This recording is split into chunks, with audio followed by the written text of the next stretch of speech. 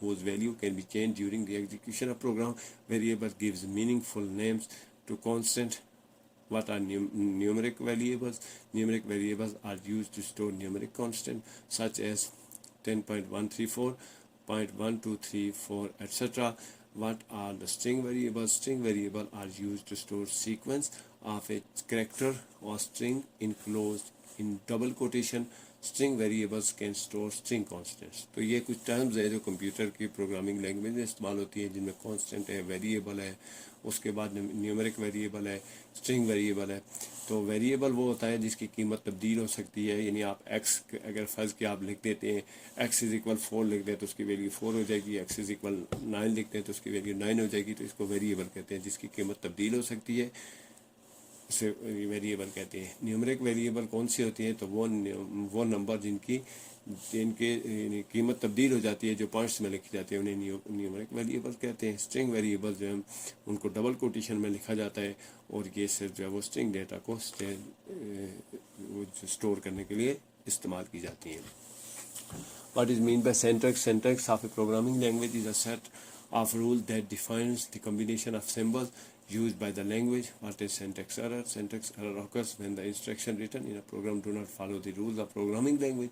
What is logical error? Logical error is an error resulting in writing answer due to the programming on logical mistakes. تو یہ WRI رنگ نہیں ہے، رنگ writing ہے. mistakes these occurs due to wrong use of USC of formula or providing wrong values to the variable. تو syntax کیا ہوتا ہے؟ سینٹیکس ہوتا ہے کسی زبان کو لکھنے کا ایک طریقہ، اس کے رولز کے، اس کو ایسے اس طرح سے لکھا جاتا ہے، اسے سینٹیکس کہتے ہیں. تو کچھ سمبل ہیں، کمبینیشن، اس کو استعمال کرتے ہوئے زبان کو ایک ترتیب سے لکھا جاتا ہے، اسے سینٹیکس کہتے ہیں. سینٹیکس ایرر کیا ہوتا ہے؟ جب آپ سینٹیکس کی خلاف ورزی کہتے ہیں تو سینٹیکس ایرر ہوتا ہے جب آپ رول سے ہٹ کے، تو پروگرامنگ لینگویج کے جو رول ہے اس سے ہٹ کر اگر آپ لکھیں گے، یعنی جو جس طرح آپ زبان میں کسی زبان میں جہاں کاما ڈالنا ہے وہاں پہ کامے کے بجائے فل اسٹاپ ہو رہا ہے کہ وہ کچھ اور ڈال دیں تو وہ اس کی سینٹیکس کا ایرر ہو جاتی ہے. اسی طرح لاجیکل ایرر ہے. لاجیکل ایرر ایک لاجک ہوتی ہے، یعنی وہ جو ویلیوز دی جاتی ہیں اگر ان کو آگے پیچھے کر دیا جائے یا ریزن جو ریکوائرڈ ویریبلز ہیں وہ نہ دی جائیں تو پھر وہ لاجیکل فارمولے کی غلطی سے لاجیکل ایرر واقع ہوتی ہے. What are the operators? Operators are symbols that indicate the type of operations to be performed on the data. What are types of operator? The three common types of operator are arithmetic operator, relational operators, and logical operators. What is CLS command? CLS command is used to clear the constants of the screen. What is run command? Run command is used to execute to get result of program. F2 key is used as shortcut key. Two row نہیں ہے، to run command ہے. تو operator کیا ہوتے ہیں؟ Operator symbol ہوتے ہیں جن کو استعمال کرتے ہوئے کسی آپریشن کو یا کسی کام کو کیا جاتا ہے، جیسے جمع، تفریق، ضرب، تقسیم. یہ از اکول ٹو جو یہ آپریٹر ہیں. آپریٹر کی کتنی قسمیں ہیں؟ تو آپریٹر کی 3 قسمیں. نمبر 1 ارتھمیٹک، جمع، تفریق، ضرب، تقسیم. Relational, less than equal to. اور لاجیکل جو ہے وہ یعنی equal to, is not equal to, less than اور گریٹر دین جو ہے وہ یہ ریلیشنل اور لاجیکل آپریٹر ہیں. سی ایل ایس کمانڈ کیوں استعمال ہوتی ہے؟ تو سی ایل ایس کمانڈ جیسا کہ لکھا ہوا ہے کلیئر دا اسکرین، تو کلیئر اسکرین کے لیے جو کمانڈ استعمال ہوتی ہے اور اس سے اسکرین پہ جو کچھ لکھا ہوتا ہے وہ مٹ جاتا ہے. تو یہ ڈاس کی کمانڈ ہے، تو اس کو جو ہے وہ سی ایل ایس کمانڈ کہتے ہیں. اور رن کمانڈ کسی پروگرام کو ایگزیکیوٹ کرنے کے لیے استعمال ہوتی ہے، پروگرام کو یعنی رن کرنے کے لیے استعمال ہوتی ہے. تو اس کے لیے شارٹ کٹ کی جو ہے وہ F2 کی ہے. اس کے بعد what is save command? Save command is use to save the program in hard disk اور other storage media. F4 key is use as a shortcut key for the save command. تو save command جو ہے اس کے لیے F4 کی استعمال ہوتی ہے، اور یہ استعمال ہوتی ہے کسی ڈیٹا کو یا کسی اسٹیٹمنٹ کو ڈیوائس ڈرائیو کے اوپر اسٹور کرنے کے لیے، محفوظ رکھنے کے لیے. What is print command? Print command is use to display message اور output on the screen. تو پرنٹ کا مطلب پیج کے اوپر پرنٹ کرنا نہیں ہے، بلکہ پروگرامنگ لینگویج میں پرنٹ کمانڈ کا مطلب ہوتا ہے کہ کون سا میسج اسکرین کے اوپر دکھانا ہے، اور اسکرین کے اوپر جو چیز دکھانی مقصود ہوتی ہے اس کے لیے پھر پرنٹ کمانڈ استعمال ہوتی ہے. What is input statement? تو input statement is use to take input from user during the execution of the program. تو ان پٹس پہ جب ان پٹ کا لفظ استعمال کیا جاتا ہے اس کا مطلب ہے وہاں پہ جو یوزر ہے، جو کمپیوٹر کو آپریٹ کر رہا ہے، جو کمپیوٹر پہ بیٹھا ہے، وہاں پہ اس نے کوئی ان پٹ دینی ہے، وہ والی ان پٹ دے گا، اس کے بعد پھر دوسری ان پٹ دے گا، اس کے بعد جو ہے وہ اس پہ پھر لاجیکلی یا میتھمیٹیکلی یا ارتھمیٹیکلی اس پہ کوئی عمل ہوگا. تو ان پٹ جو وہ اسٹیٹمنٹ اس کے لیے استعمال ہوتی ہے کہ یوزر سے ان پٹ لینے کے لیے. پرنٹ کمانڈ ہوتی ہے اسکرین کے اوپر کسی چیز کو ظاہر کرنے کے لیے، اور سیو کمانڈ استعمال ہوتی ہے کسی چیز کو جو وہ سیو کرنے کے لیے. اور کلیئر رن کمانڈ ہوتی ہے پروگرام کو چلانے کے لیے. سی ایل ایس کمانڈ استعمال ہوتی ہے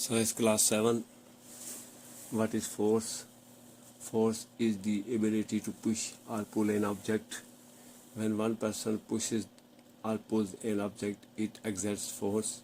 Force has a strength and direction to describe. List 6 things that force do. Force do: number 1, move objects. Number 2, speed up. Number 3, slow down or stops moving. Number 4, change direction. Number 5, change shapes. Number 6, remain still. How do you measure force? Force can be measured by different instruments. It can be measured by physical balance, speedometer and weight machine.